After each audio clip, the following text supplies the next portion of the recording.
Hi folks, and welcome. My name is Pat Gage, and on this video here we're going to cover 16 lessons learned about funding your deal in a syndication. And these were taken from myself, my experiences, as well as my friends who have invested in my deals, and just lessons learned. Now we're in the second year of this pandemic, so things have definitely changed a lot. From the norm, right? We're calling the new norm, but these do apply, whatever's in there, right? A pandemic or a recession, whatever. These are 16 lessons that when you're investing in a syndication, either ours or other people's, the things that you need to look for. All right. I hope you enjoy this very much. All right. First of all, we got to have a disclaimer here. A disclaimer that says, hey, listen, you can read this on your own, but basically this is not legal advice. This is not accounting advice. This is not any kind of legal, certified, any kind of advice. I'm not a mortgage broker. I'm not a licensed anything. When you're investing in syndications or any kind of investments, talk to your tax advisor, your attorney, your financial professional. These are just lessons learned on how to get your funds into a syndication that you may come into, okay? But always when you're dealing with financials, please talk to somebody and bounce the ideas off of somebody else, okay? In another video, we talked about where the funds are going to come from, right? In that video, we talked about, having cash, which obviously is the best to have, right? And a lot of people don't have, $100,000 sitting around in cash, right?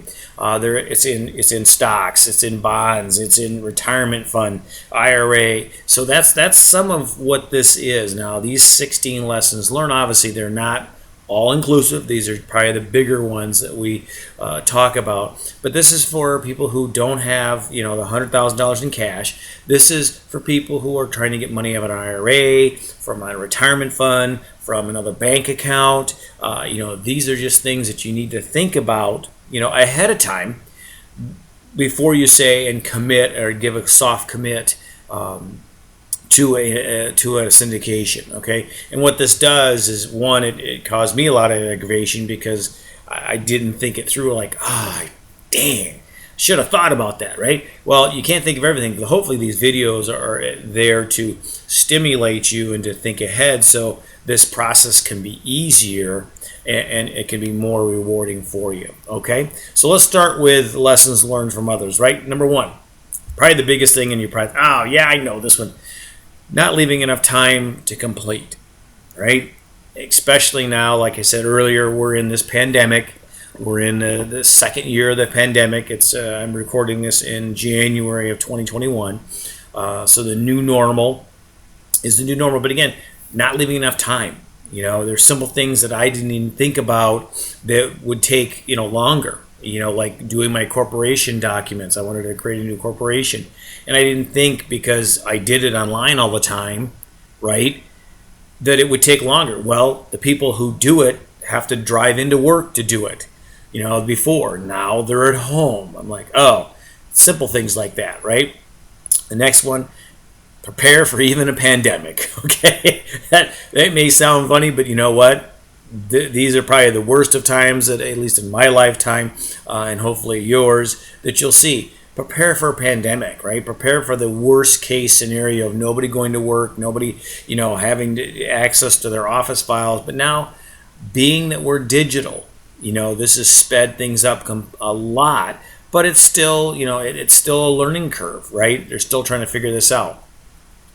That there always is going to be more steps than you think, right? And that kind of goes with number two there, the pandemic.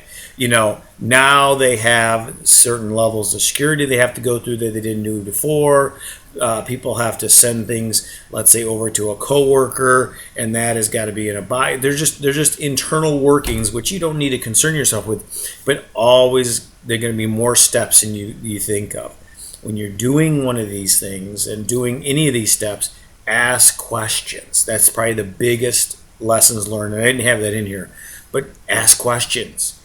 After I get this filled out and give it to you, what is the next step? And ask that person who's in that department or in that position. They'll know the best, instead of putting it in there and hoping that it's going to get through. Knowing what the whole process. That's the whole kind of thing right there. That's what I was just talking about. Asking about what's next, what's the next steps, what's the next steps in this process, what should I be receiving back from you or me, what's the next steps. So one, you can not only plan for it, but also you can also anticipate and get ready for the next step, right? Another one is there an online portal or an employee portal dealing with people who have, let's say, a 401k or a retirement plan that most of them are online, right? And okay, what's the process to get in there? How do I log into that? Do I need an employee number? How do I log in? What transactions can I do on that portal, right?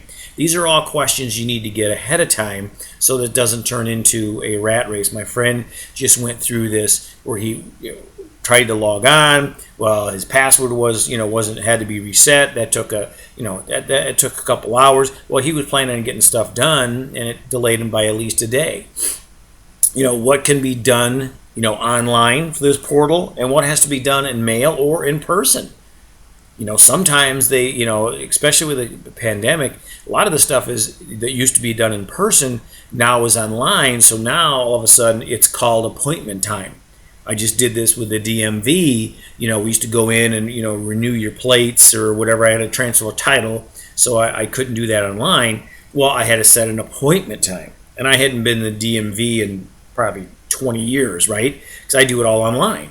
Well, all of a sudden this one thing that I needed to do, I had to go in. Well, I just couldn't run in there, as soon as they opened. I had to set up a time, an appointment. That's where it kind of runs into trouble, right? Next is make sure your profile information, if you have let's say a portal online for your employer. One thing here is my friend who just did this, he had his online portal. And they said, well, what do you want to how do you want to verify this information? And they gave him two choices. One choice was a phone number and one choice was an email. The phone number was his office phone on his office desk that he doesn't go to anymore, right? So you got to make sure he didn't even think about that. Why? Because we're digital. They use Teams. We use Teams in there. So you figure that's your phone number. Well, no. The phone number that the employer portal had was your desk phone sitting at your desk, right? Especially during a pandemic, that's kind of what it looked like, right? So you got to make sure you plan for that. Next one is know how the institution is going to issue your funds. Okay, let's say you get through all these layers, right, and get this person say, yep, we're gonna mail you a check, or we're gonna wire you. Ask questions. What account are you wiring it to? When can I expect it? How are you sending the check? Is it a paper check? Also have the end in mind, right? If I got this paper check addressed to me, right, and I'm trying to put it into an entity bank account, can I do that? Is a check the best way to do it? Can I get direct deposit? Can I get a wire? It may be a little bit more money than a check, but I'll tell you, a check takes 5 to 10 days to clear. Okay, so from whatever institution, if you don't have the funds in your account to cover that check's going to not be available to at least 5 to 10 days until they verify those funds. That's a tip, okay? All right, next one here. Create a bank account before you need it. Right? When you're investing in a syndication, either you're going into an individual, as an individual, or a corporation or an LLC, plan ahead, right? Plan ahead. I just went through this here because I set an account up for my sons to invest in our latest acquisition. And it was really a nightmare. I first had to make an appointment with the bank. First of all, I had to get my son available and then get an appointment with the bank and then get over to the bank. So it wasn't just popping in the car, driving over to the bank, and then get it. Now banks are doing, like I said, we're in the second year of the pandemic. Now they're doing appointments. So what's that mean? Now I got to coordinate with my son's calendar. Now I got to coordinate with the banker's calendar. Now I got to coordinate with my calendar. Again, plan ahead.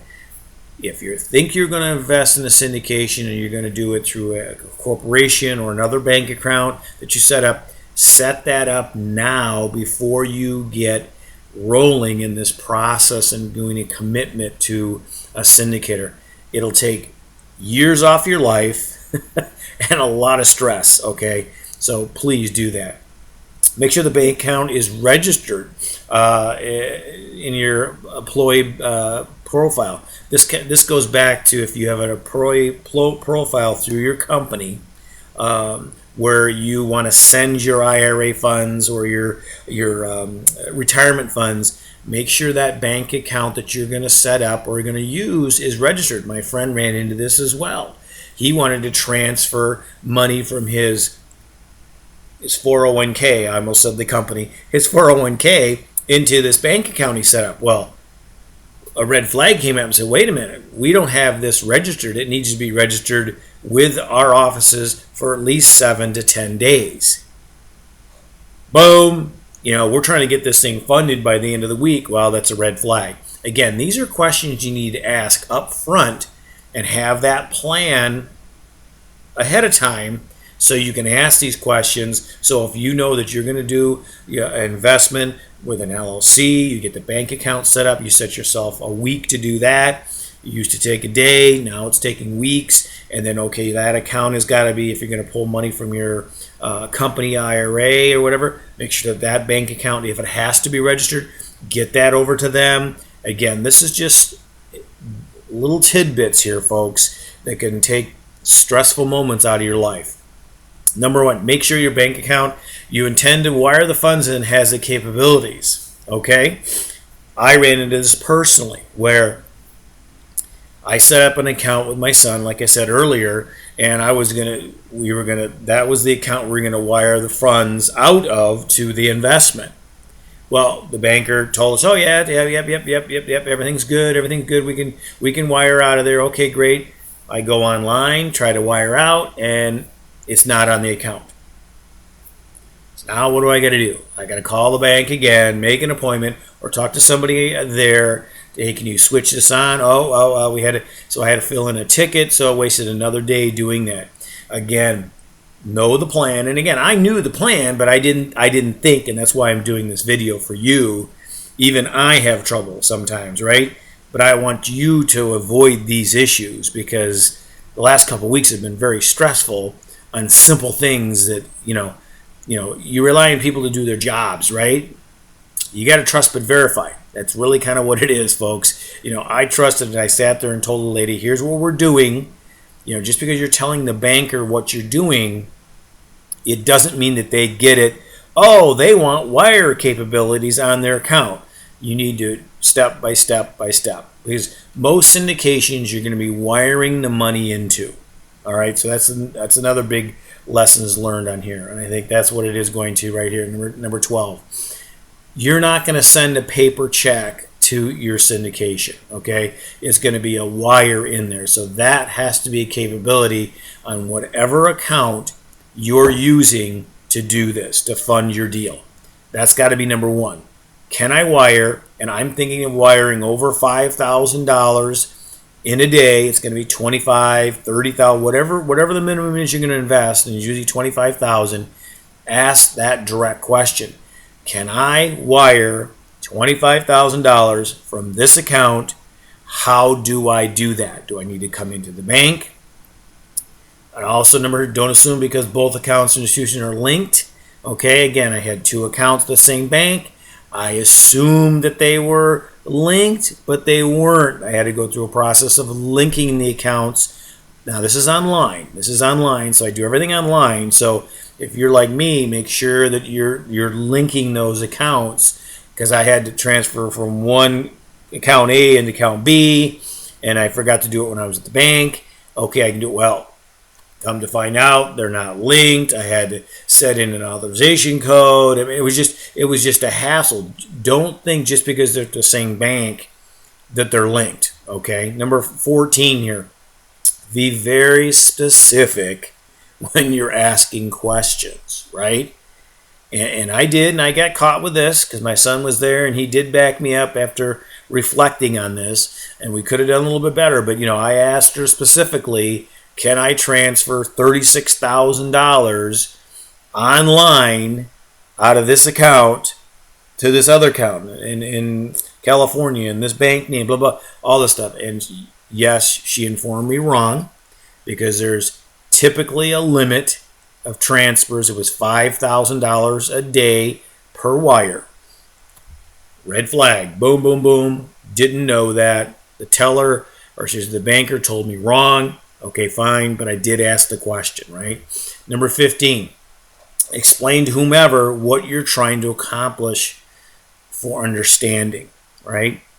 Same thing. Don't assume that they know, oh, I'm just going to wire this. Explain to them in detail, I'm going to wire this amount of money from this account to this account. And you have to almost be, third grade level, and you hate to do that, but this will uncover questions and or concerns before you're, trying to do it at 8 o'clock at night and they're not open and you're dealing with some chat bot on the website, okay?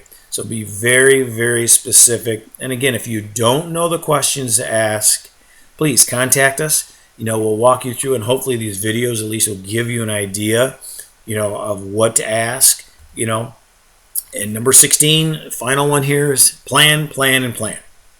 All right, that's the biggest thing, right? And hopefully this video and other videos like this will help you walk through the common questions. And these are lessons learned I learned in the last 2 weeks of doing this, right? Set up a new account for my son. And, I've done accounts all my life, right? But again, it's in a pandemic, right? But also there's other things that I assumed were being done because they were done before or whatever, right? But again, don't assume, but plan, plan, and plan. And leave a lot of time and a lot of leadway, and you'll get into your investment the best way you can. Now, take your first steps, right? Schedule a call with me, and let's talk about your investing criteria. This is our first step in getting investing with us. We got to find out about you. We got to find out about us and kind of talk to us. There's a Calendly link above here, and it's also in the description of this video. So please take advantage of it, folks. It's free. It's a 30-minute phone call to see if this is right for you. See if investing in real estate syndication is right for you. Love to talk to you, and we'll look for you on the other side. Thank you, folks.